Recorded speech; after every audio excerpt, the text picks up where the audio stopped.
यानंतर या चर्चासत्रातील अध्यक्षीय मनोगत व्यक्त करण्यासाठी मी माननीय लक्ष्मीकांत देशमुख यांना विनंती करतो, त्यांनी आपली मांडणी करावी.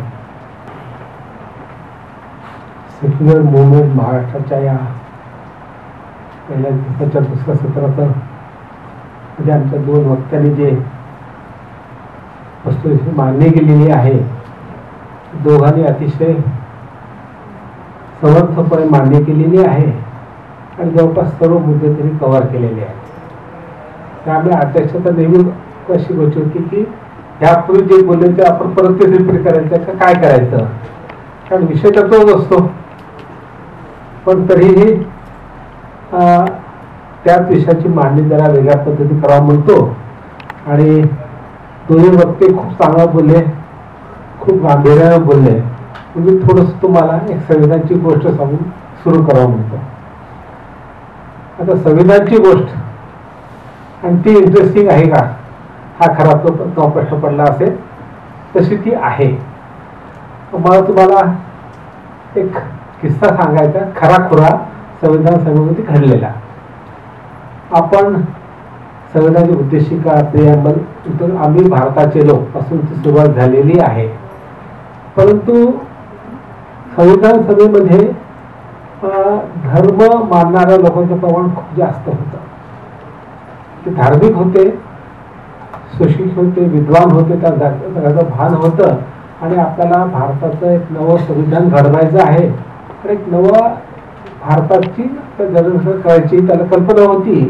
तरी धार्मिक भावना ही अनेक प्रबळ ठरते आणि अशा चर्चेमध्ये लोकांचा मूड हेरून एक संविधान सभेचे सदस्य हवी कामत यांनी एक दुरुस्ती मांडली चर्चा चालू असताना की हे जे प्रिॲम्बल आहे, उद्देशिका आहे आणि आपली सुरुवात केली आपण आम्ही भारताचे लोक, हे बरोबर आहे.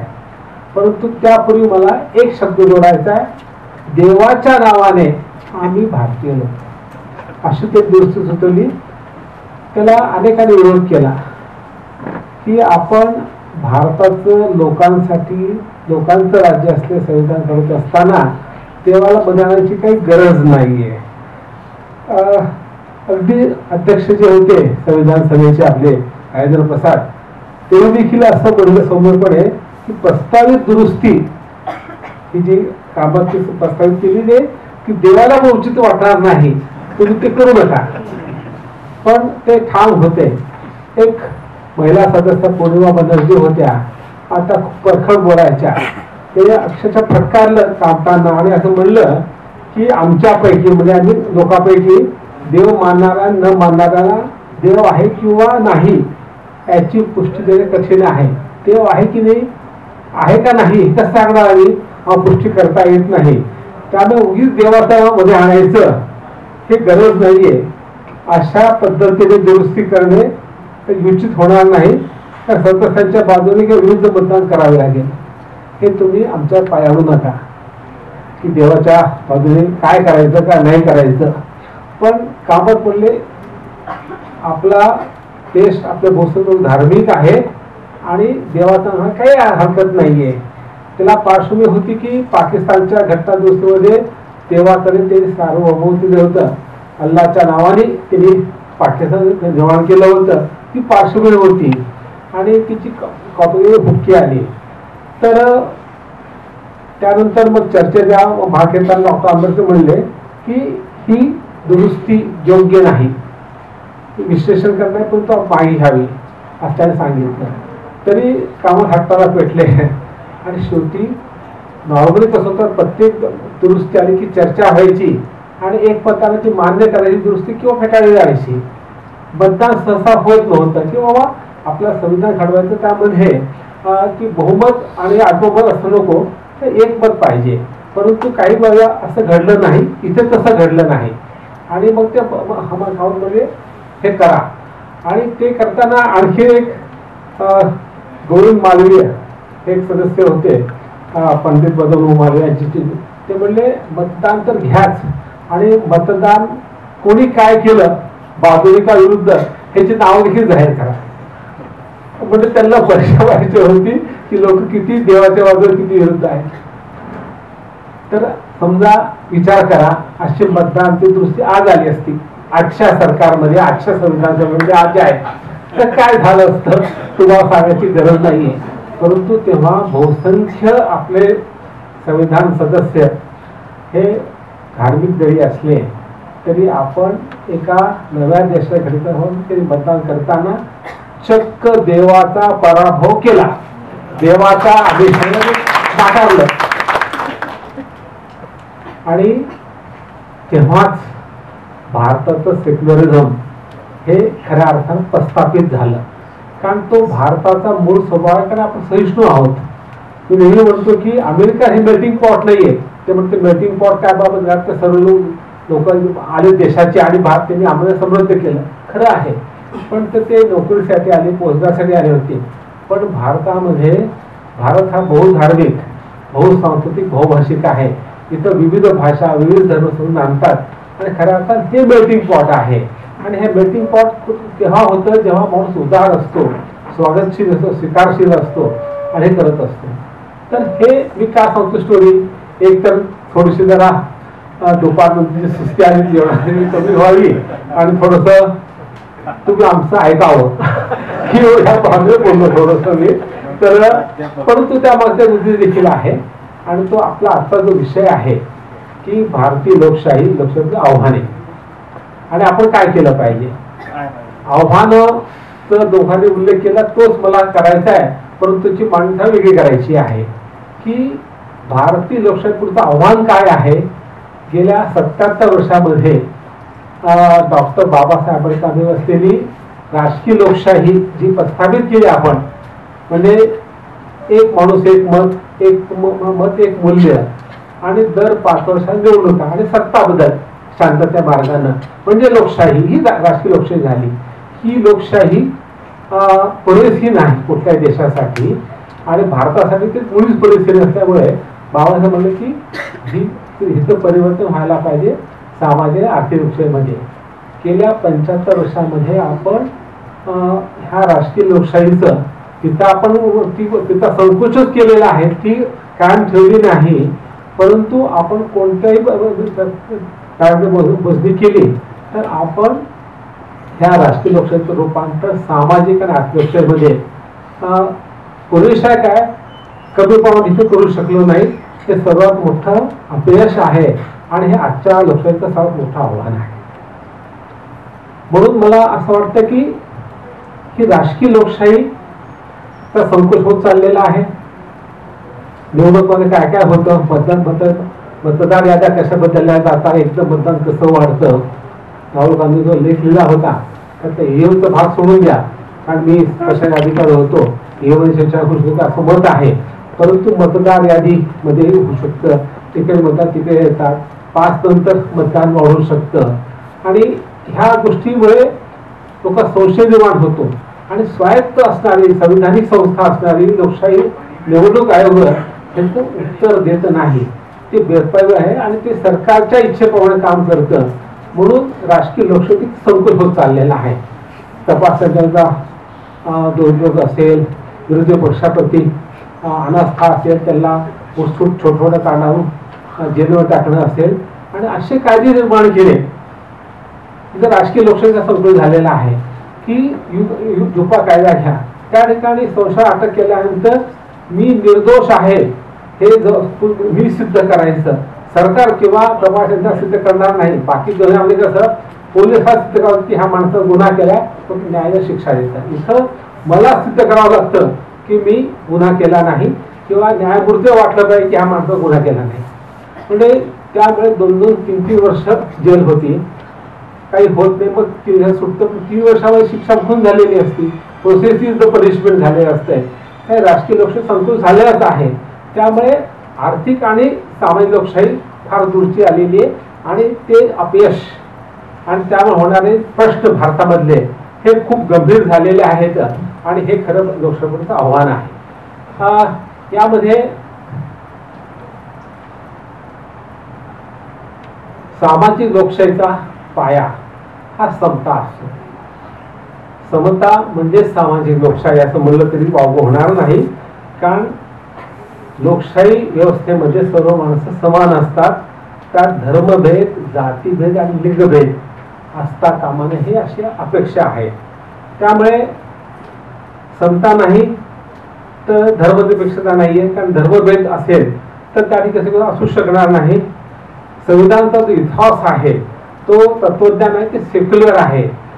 जरी आणीबाणीमध्ये आपण समाजवाद आणि सेक्युलर ऍड केला असला तरी संविधानाचा तो आत्मा आहे असं मागच्याच वर्षी 2024ला 25 नोव्हेंबर 2024ला मुख्य न्यायाधीश तेव्हाचे संजीव खन्ना यांनी एक अतिसुंदर निकालपत्र दिलं. काही लोकांनी आगाऊपणा करून ते PI दाखल केली होती आणि संविधानाच्या मूळ प्रतीमध्ये हे 2 शब्द नसल्यामुळे बदलावे अशी याचिका होती. त्याचा निकाल अतिशय 5-6 पानात निकाल, इतका सुंदर निकाल आहे.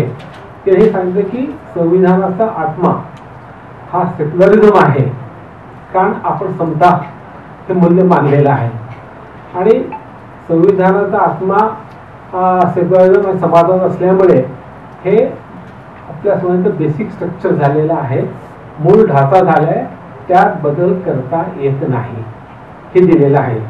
त्यामुळे हा निकालपत्रामुळे हा प्रश्न जो आहे की मूळ संविधानात नव्हतं आणि इंदिरा गांधींनी आणीबाणीमध्ये आणलं.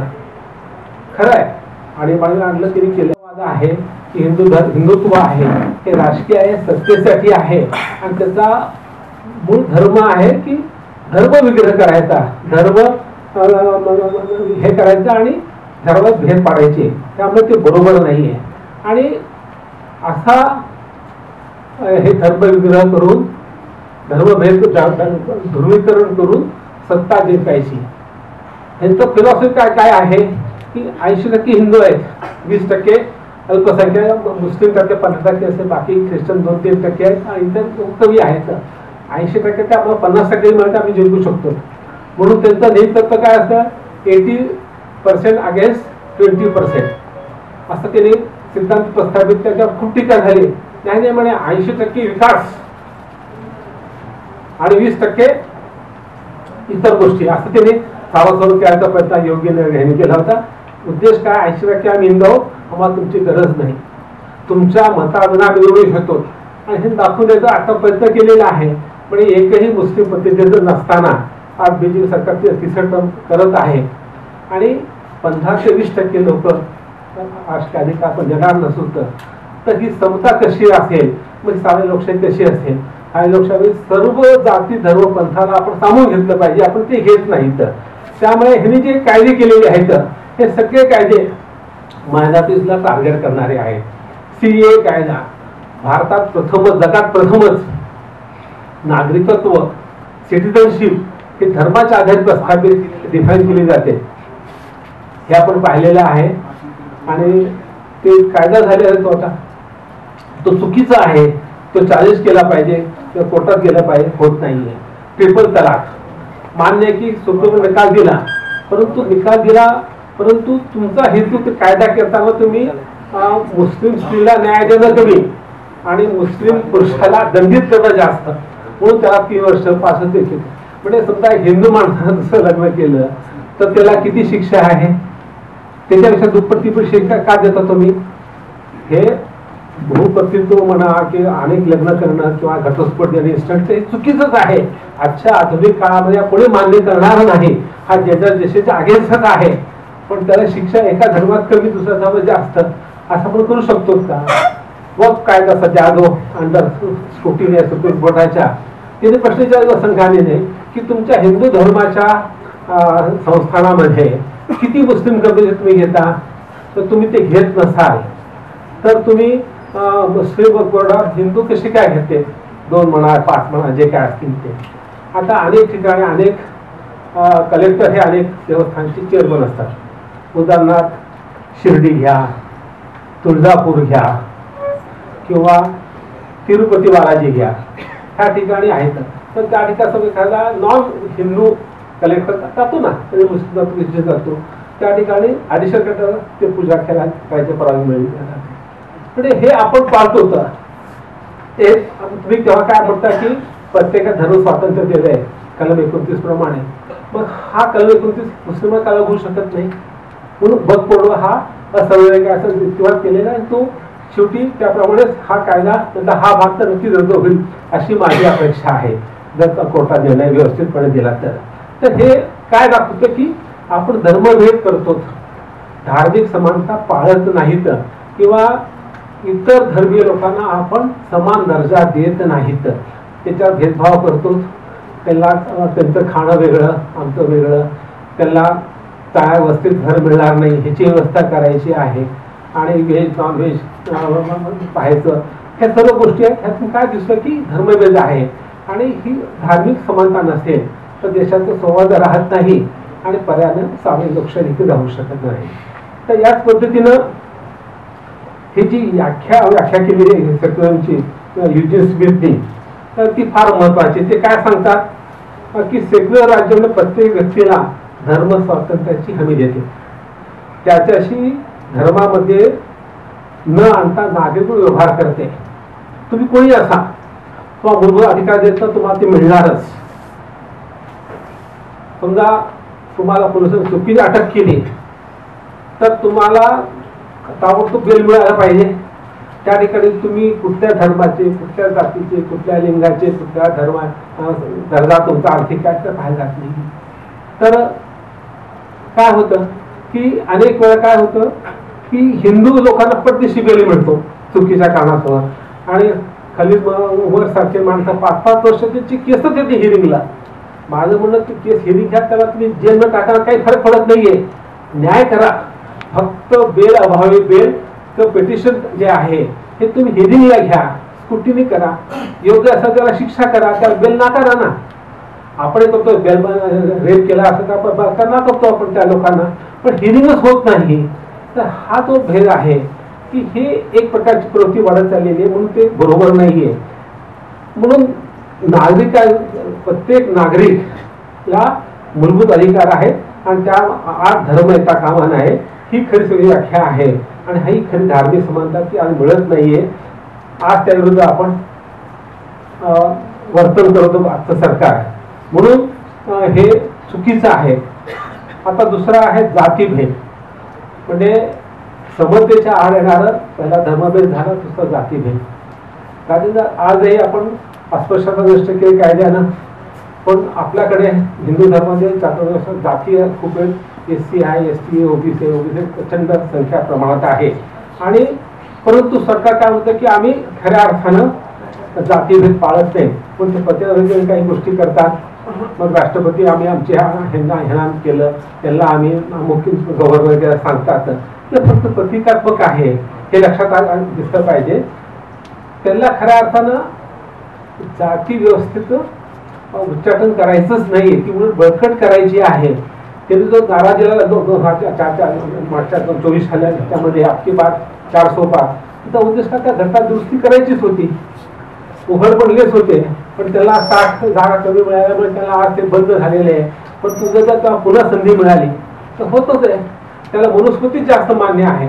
काल परवाची बातमी वाचली असेल तर दिल्ली युनिव्हर्सिटीमध्ये संस्कृतचा अभ्यासक्रम सुरू केलाय, त्यामध्ये ते मनुस्मृतीचे काही भाग टाकलेले आहेत.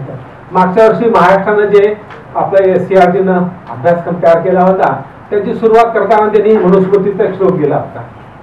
त्यांनी आपण मुलांना कौशल्य शिक्षण घ्यावं असं सांगितलं होतं आणि त्यांनी वाचनाच्या कामशास्त्राच्या 64 कला ती यादी जोडली होती. ती पाहिली का? ती मी पाहिली, माझ्याकडे आहे. आणि त्यामध्ये की पुरुषाला त्या नवरा कसं रिझवावं ही कला, ही शाळेत शिकायची. आम्ही खूप प्रेस कॉन्ग्रेस टीका केली तेव्हा ते बाहेर घेतली. पण हे दाखवतं काय, कुठे मला तुमचं ते आहेच आहे. म्हणजे आपले साताराचे तरुण कार्यकर्ते आहेत मोरे नावाचे, आणि त्यांनी एक पिटिशन दाखल केलं होते, ऑनलाईन पिटिशन, की राजस्थानला मनुचा मुद्दा बसलेला आहे तो हटवावा. तर आपण महाराष्ट्रातून जवळपास 1 लाख लोक पिटिशन दाखल केलं, काही झालं नाही. अजूनही तो पुतळा आहे, तो पुतळा काय ठेवायचा? आपण दुसरे पुतळे काढतो. अगदी बंगलादेशा त्यांचे राष्ट्रनिर्मात्यांचा पुतळा काढून टाकला, आपण पाहिलेला आहे काल परवा. चुकीचं आहे. परंतु जिथं जो अन्याय आहे आणि न्याय मंदिरामध्ये हायकोर्टामध्ये मनुपुतळा जो जातीरोध करतो, माणसा भेद करतो, त्याला पण गुलाम करतो, तो पुतळा असा कसू शकतो? जसिबाई मुळात मनुचा पुतळा आजच्या काळामध्ये उभा राहणं हे किती विसंगत आहे. आणि ह्यातून काय दिसतं की जातभेद आपण मानतो तर, आणि जात मनातून गेलेली नाहीये. त्यामुळे काय होतंय, ही जी मानसिकता आहे ह्यामुळे अनेक गोष्टी होतात. माझ्या काही उल्लेख केलेला आहे की शासकीय पद रिक्त भरले यायचे, म्हणजे एसटी पद भरायचे, एसटी जनरल भरायचे, हे भरायचे बाबा काढ तसं खर्च वाढला चाललाय, पेन्शन खर्च वाढत चाललेला आहे, वाढते देत अत्याचार सांगायची गरज नाहीये, आर्थिक तरतूद कमी करायची. आता काल परवा बातमी वाचली असेल, सारथी आणि बार्टी मधलं बजेट, मराठा समाजासाठी सारथी निर्माण केलेलं चांगली कल्पना आहे, त्याला दिले 500 कोटी, काही हरकत नाहीये. तर ते एक नेते म्हणले ओबीसीचे की ते 30% आहे, आम्ही 52% आहोत, ह्याच्यामध्ये दुप्पट बजेट, तर आम्हाला त्याचं 1/4 बजेट आहे आणि पुढे त्यात ते 500 कोटी परत वरती केलं तिकडं. आज त्याची बाग किती छान उभा राहिली पुण्यामध्ये, शहरामध्ये. तर हा भेद का येतो, असं का होतं, असं तर कमी जास्त का होते, त्याचं कारण जातीभेद आहे, म्हणजे संतान आहे. तुम्ही जातीभेद भेदभाव करता, काही लोकांना तुम्ही समान लेखक न्याय देत नाही, तर अन्याय वाढतो. अन्याय वाढला की समता नसते, तुमचं नक्कीच सामायिक लोकशाही राहत नाहीये, हा खरा भाग आहे. आणि सरकार नोकऱ्या कमी होत चाललेल्या आहेत, पब्लिक बंद पडत चालेल, तर ठीक आहे. परंतु जगामध्ये अनेक राष्ट्रांनी असा प्रयोग केला की अफर्मेटिव्ह ऍक्शन, सकारात्मक हस्तक्षेप करायचा, उत्तेजन द्यायचं. आपण का तुम्ही कारखाना चर्चा करायची, बाबा तुम्ही गरीब लोकांना, महिलांना, आदिवासींना नोकऱ्यामध्ये घ्या सामावून, त्यांचा ट्रेनिंगला त्याला क्वेश्चन करण्याचा ट्रेनिंग द्या तुम्ही वर्षभर, तो खर्च आम्ही पण शासन करेल, मग तो त्याला नोकरी द्या, त्याला तुम्ही घ्या, त्याला ट्रेनिंग द्या आणि त्याचं कायम माणसं तुम्ही ठेवा, काम तर केलं पाहिजे बरोबर कारखान्यामध्ये. अशा पद्धतीनं आपण केलं तर किमान अनेक लोकांना न्याय मिळू शकतो. कारण शेवटी आजच्या काळात नोकऱ्या आहेत, खाजगी ठिकाणीच आहेत, शहरात नाही. तर आपण ऍक्शन करून विचारच करत नाहीत कधी. अनेक राज्यांनी तो प्रयोग केलेला आहे, तो आम्ही रिकमेंड केला होता, तर तो आपण करत नाही. म्हणून दलितावरचे वाटते अत्याचार, आदिवासींचं होणार तसं म्हणा, हे पाहता ती सामाजिक लोकशाही नाहीये. तिसरा लिंग भेद, स्त्री पुरुष मध्ये आपण भेद करतो. नुसती स्लोगन आहे मोदी सरकारची, बेटी बचाओ बेटी पढाओ. आणि काल 2004चा लिंग सेक्स रेशोचा रिपोर्ट आला हिंदूमध्ये.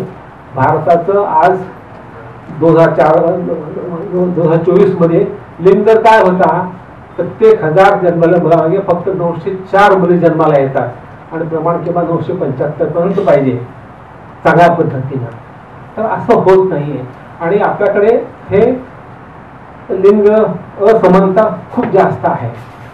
तुम्ही म्हणता मुलीला शिक्षण दिलं पाहिजे, आरोग्य दिलं पाहिजे, पुढे आलं तर सर ठीक आहे, पण मुळात मग जन्म तर द्या ना. म्हणजे मुलं जास्त जन्मतात, मुली कमी जन्मतात, मुली तुम्ही मारून टाका पोटामध्ये. म्हणजे लिंग असमानते तिथून सुरुवात झालेली आहे. तर तो एक महत्वाचा भाग आहे. केंद्राचे स्वतः महिला धोरण नाही फारसा, जसा राज्याचं महिला धोरण तसा धोरण कुठे आहे. महिला आयोग हा फक्त देखावा करतोय, राजकीय सोय म्हणून आपण पाहत आहोत.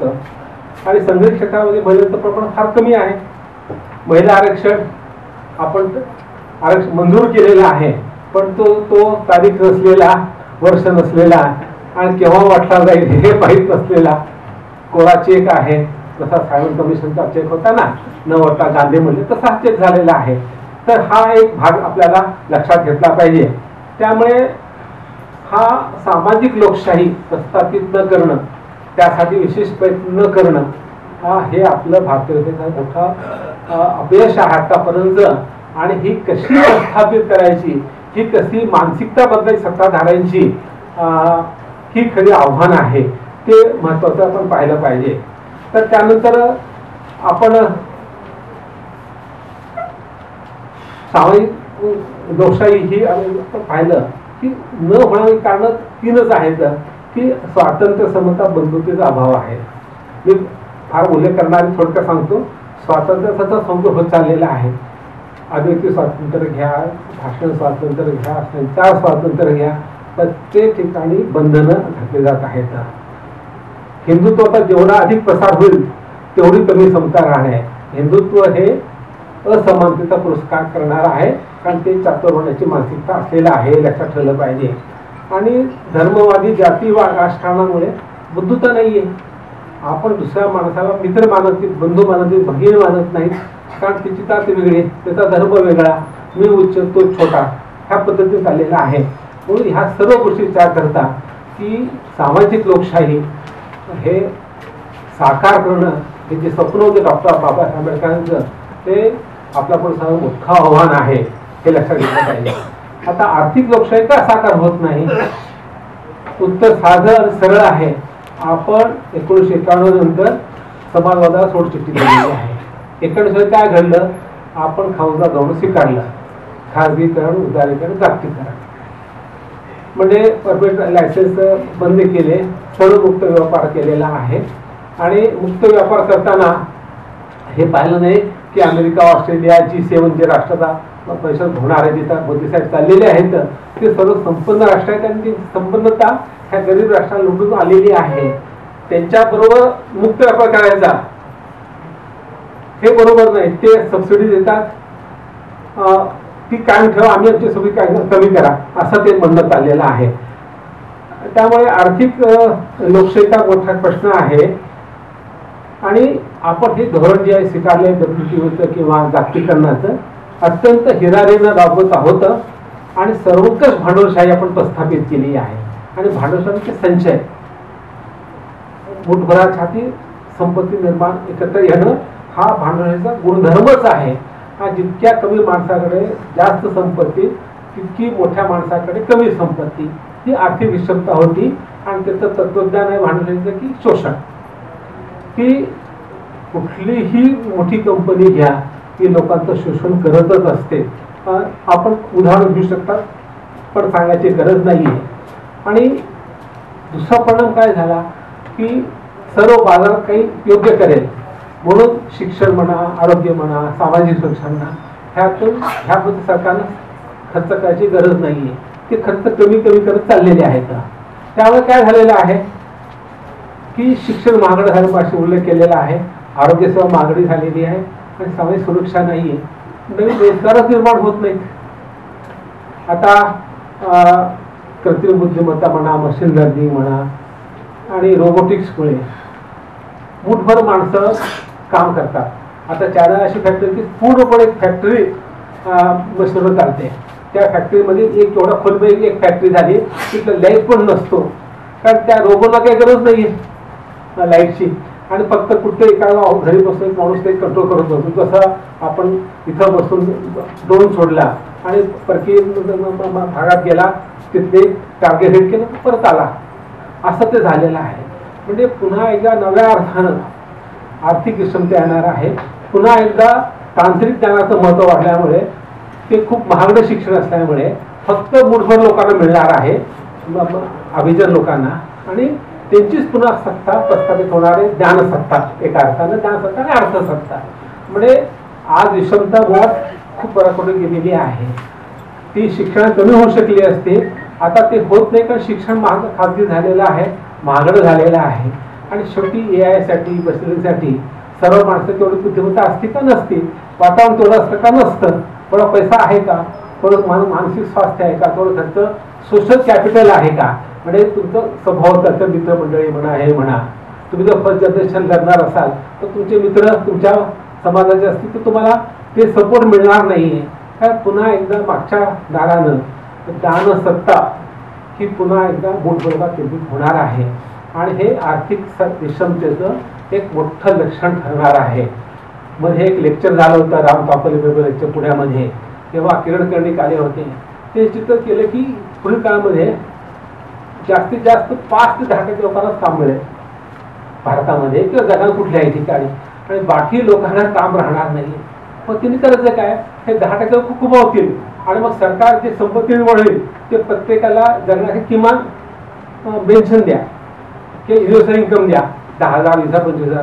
पण ह्या 20,000 फक्त ते पैसे घ्यायचे, काम कसा आराम करायचा, फक्त जगायचं, पोटापुरतं मिळणार तुम्हाला ना. ते काही पेन्शन फार मोठे असते नाही. तर मला सांगा, माणूस काम न करता मेंदू न वापरता विचार न करता जगू शकेल का? मग हे जगणं असेल का? आणि ह्यासाठी आपण स्वातंत्र्य मिळवलं का? ह्यासाठी आपण संविधान प्रस्थापित ह्या ठिकाणी आपण नागरी राष्ट्र आणलेला आहे का? अशा अनेक प्रश्न आहेत. तर हे आर्थिक विषमतेचं जे लोड वाढत चाललेलं आहे, त्यामुळे आर्थिक समानता तसं खूप दूर गेलेल्या आहोत आणि त्यामुळे आर्थिक गोष्टी प्रस्थापित झालेली नाहीये. तर ही आपली खरी आव्हानं आहेत. हे दोन आव्हानं कशी पेलायची? प्रश्न खूप मोठा आहे. तर एक म्हणजे आपल्याला आधुनिक व्हायला पाहिजे, म्हणजे सगळ्या जुन्या गोष्टी धर्म परंपरा ह्याच्यावर काढून टाकल्या पाहिजेत. आणि ह्याचं माझं मी तुम्हाला शास्त्रीय वैद्य सांगता मी तुम्हाला 2-3 कवितेच्या वेळी सांगणार आहे की हे कसं करता येईल. केशवसूत कवी 100 वर्षाचे कवी, त्याची कविता आहे, उद्या भरणा लागोनी जाळोनी किंवा पुरळी टाक. ती कविता तुतारी आहे. एक तुतारी द्यावं जाळोनी तुमची सप्राणाने भेदून टाकी सगळे जनाने दीर्घजीच्या किंकाळीने. त्यातली कविता आहे, ओळ आहे, जुने जाऊ द्या भरणा लागोनी जाळोनी किंवा पुरून टाका. हे सगळं जुने परंपरा, धर्म, उच्च नीचता, धर्मभेद, माझा धर्म मोठा तुमचा धर्म छोटा, की हा वैष्णव तो स्मार्त, हा कुणबी तो दलित, हा आदिवासी, हे सगळे भिसून टाका. हे सगळे कृत्रिम आहे, माणसाने निर्माण केलेले आहेत. देव काही नाहीये. पण 4 वागाच्या शरण गेलं पाहिजे. पेऱ्याचं जर आपण तत्वज्ञान स्वीकारलं पाहिजे. जे काही आहे ते मानव जन्म आहे. मागचा जन्म नाही, पुढला जन्म नाही. विपाक सिद्धांत नाही, मागच्या मी पाप केलं मी दलित झालो असं काही नसतं. ही समाज व्यवस्था आहे, बुद्धराज निर्माण केलेली आहे आणि ही नष्ट व्हायलाच पाहिजे. म्हणून जुने जाऊ द्या भरणा लागून जाळून करून टाकू म्हणलं पाहिजे. दुसरं, जग बदल घालू दे घाव म्हणजे सांगून गेले भीमराव. हे जग बदललं पाहिजे आणि बदल असा होत नाही. घाव घातला पाहिजे आणि वेगानं तो बदलला पाहिजे. तो इव्होल्युशन क्रांतीच पाहिजे. इव्होल्युशन किंवा उत्क्रांती चालणार नाही. आणि हे करायचं जर असेल, जुन्या गोष्टी सोडायच्या असतील तर आपण काय स्वीकार केलं पाहिजे? विज्ञान निष्ठा, मानवतावाद, वेदशीरता. म्हणून नेहरू जे म्हणत, नेहरूचं स्वप्न होतं की मॉडर्न इंडिया घडवायचा. त्याचं एक अतिशय सुंदर गाणं सिनेमातलं आहे, छोडो कल की बातें, कल की बात पुरानी, नए दौर में लिखेंगे मिलकर नई कहानी. आज पुरानी जंजीरों को छोड़ चुके हैं, क्या देखे उस मंजिल को जो छोड़ चुके हैं. जुनी मंजिल धर्मभेदाची सूट टाकली आहे. नेता तुम्ही पुढे चाललेला आहोत. चांद के दर पर जा पहुंचा है आज जमाना. ती गाणं थोडं जुनं होतं, आता आपण पोचलो, ऑलरेडी पोचलं. म्हणून नव्या युगाचं मंत्र आपण पाहायला पाहिजे. नव्या मनुष्य नवा दमाचा मी शूर शिपाई आहे, कोण मला वाटते आम्ही सोबतो ते नीत आहे. ह्या कवींच्या ओळी आहेत. ह्यातून जे तत्वज्ञान आपल्याला दिलेलं आहे लोकांनी, ते फार महत्वाचं आहे. की ह्या सगळ्या धर्मभेद, जातीभेद, लिंगभेद, आर्थिक विषमता, शोषण आणि सामाजिक भेदभाव आपण सोडून दिला पाहिजे. आधुनिक मुलांचा स्वीकार केला पाहिजे. आणि आधुनिक मूल्य कुठले आहेत? आपल्या संविधानाचं प्रिॲम्बल, स्वातंत्र्य, समता, बंधुता, धर्मनिरपेक्षता, समाजवाद, सामाजिक न्याय, राष्ट्रीय एकात्मता, संधीची समानता, म्हणजे हे झाले मूलभूत अधिकार आणि डायरेक्टिव्ह प्रिन्सिपल्स आणि काही मूलभूत कर्तव्ये आणि साजी विरासत, विज्ञान निष्ठा, ह्या गोष्टी आपण पाळल्या पाहिजे. हे खरं आपलं संविधानाचं कोर तत्वज्ञान आहे, खरी संविधानिक तत्वज्ञान आहे. ते पाळलं पाहिजे. ते पाळणं म्हणजे आधुनिक होणं. आधुनिक होणं म्हणजे छोडो कल की बातें. तर आपल्याला या पद्धतीनं जर आपण प्रयत्न केला तर खऱ्या अर्थानं ही धार्मिक भेदानं त्रस्त झालेली सामाजिक लोकशाही आणि विषमताने आणि शोषणानं पांगोळी झालेली आर्थिक लोकशाही पुन्हा सुदृढ होऊ शकेल. पुन्हा एकदा आपल्याला खऱ्या अर्थानं डॉक्टर बाबासाहेब आंबेडकरांना अपेक्षित असलेली सामाजिक आर्थिक लोकशाही, जी समता, न्याय, बंधुता या तत्व आधारित आहे, ती पसरवण्यासाठी आपण पुढे आलं पाहिजे. त्यासाठी आपण बदललं पाहिजे. तुम्ही मी बदललं पाहिजे. आपण आधुनिक बनलं पाहिजे आणि खऱ्या अर्थात संविधानिक तत्वज्ञान स्वीकारलं पाहिजे, जगायला शिकलं पाहिजे. आपल्या रोजच्या जगण्यामध्ये तत्वज्ञान आलं पाहिजे.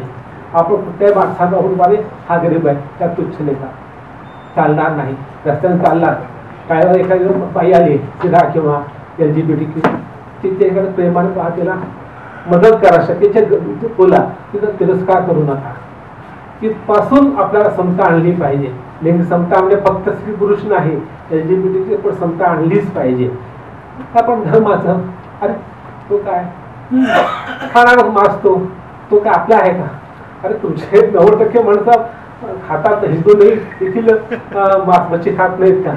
पोटाने म्हणले नाहीत का बाबानं मटण महाग केलं आणि दलिताने पुस्तक महाग केलं? म्हणजे हा बदल चांगला आहे एका अर्थानं, तो बदल व्हायला पाहिजे.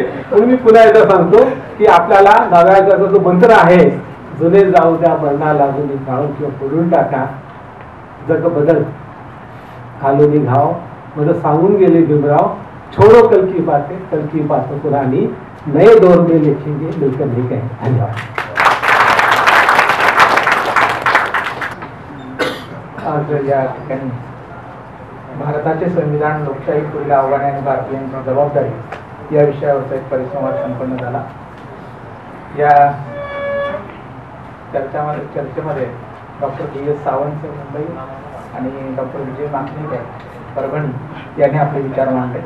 त्याचप्रमाणे लक्ष्मीकांत देशमुख यांनी अतिशय खेळकर भाषेमध्ये आपल्याला त्याची जाणीव करून दिली आणि आधुनिक मूल्यांचा स्वीकार केल्याशिवाय आपल्याला गत्यंतर नाही हेही त्यांनी सुचवलं. या तिघांचे मनपूर्वक आभार. वेळ खूप झालेला आहे. खाली चहा आलेला आहे. 5 मिनिटात दुसरं सत्र.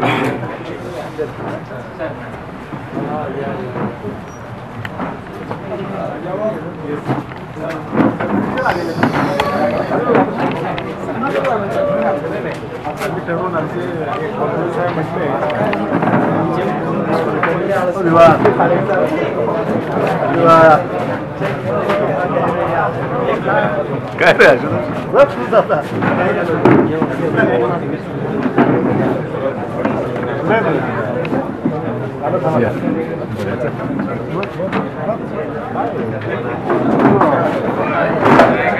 चलो बंद आहे. चलो